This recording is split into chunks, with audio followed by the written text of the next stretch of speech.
Magandang hapon mga ka-happy hour. Narito ang mga balita para sa MBC TV Network News Update 5 PM edition. Paglago ng ekonomiya ng Pilipinas, bumagal sa ikatlong quarter ng 2025. Yan ang MBC TV Network News ni Dustin Bayog.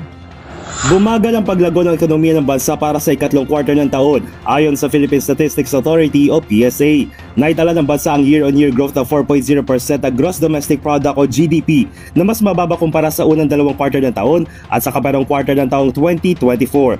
Ito na rin ang pinakamababang GDP na naitala ng bansa simula noong 2021 na bumabawi pa ito mula sa epekto ng COVID-19 pandemic. Ayon kay Department of Economy, Planning and Development Secretary Arsenio Balisacan, ito ay bunsod ng mabagal na paglago ng industry at services sector. Dulot na mas mahigpit na requirement para sa mga biddings ng proyekto ng pamahalaan. Nakaapekto rin ang mga naranasang kalamidad sa pagbaba ng kumpiyansa ng publiko sa pagbili ng mga durable goods gaya ng bahay, gayon din sa mga isyu sa gastos ng gobyerno sa infra projects. Sa kabila nito, ayon kay Balisacan, ay nagsasagawa na rin ng intervention ng pamahalaan upang may balik ang tiwala ng mga investor at ng publiko. We remain optimistic. The Philippines has strong macroeconomic fundamentals, low inflation, manageable fiscal deficit and public debt, stable currency and external balance, and a stable banking sector. On top of this, we have a young and resilient workforce and a reform-driven government.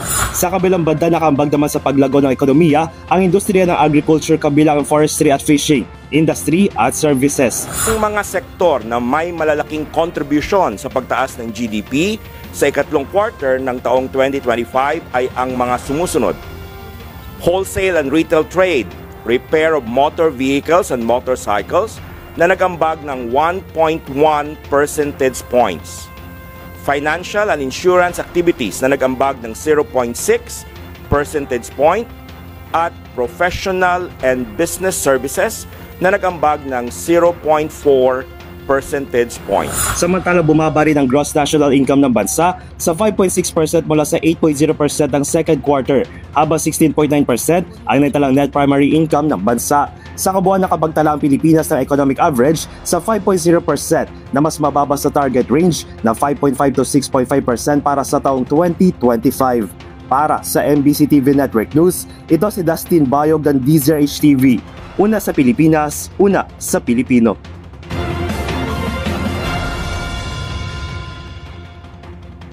Samantala, Quick Response Funds pwedeng gamitin laban sa epekto ng Bagyong Tino at Uwan. Ipinaliwanag ni DILG Secretary John Vic Remulla na sa ilalim ng State of National Calamity na idineklara bunsod ng mga Bagyong Tino at Uwan, maaari nang gamitin ng lahat ng local government units at national government agencies ang kanilang Quick Response Funds para sa agarang pagtugon o mga preemptive measures habang nananatili ang banta ng bagyo. Yung pong state of national calamity, para lang po mas maintindihan namin, ano po bang ibig sabihin nun, pati na rin po sa mga lugar na hindi naman matatamaan ng kalamidad?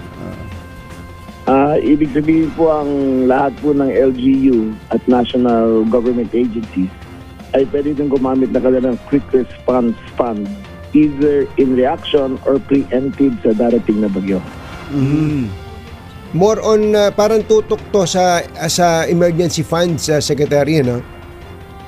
Kasi very unique situation na nangyari kahapon sa OCD meeting namin, na yung kakadaanan ng bagyo at yung darating na bagyo, iisang meeting na ang tinalakay. Kaya yung response at yung preemptive, sabay namin pinag-usapan. Bago tayo magtapos, narito na ang Christmas countdown, ngayong araw ng Sabado. 47 days na lang, Pasko na. At yan ang mga balita para sa MBC TV Network News Update 5 PM edition. Samahan ninyo kami bukas, mula alas 9 ng umaga, hanggang alas 5 ng hapon.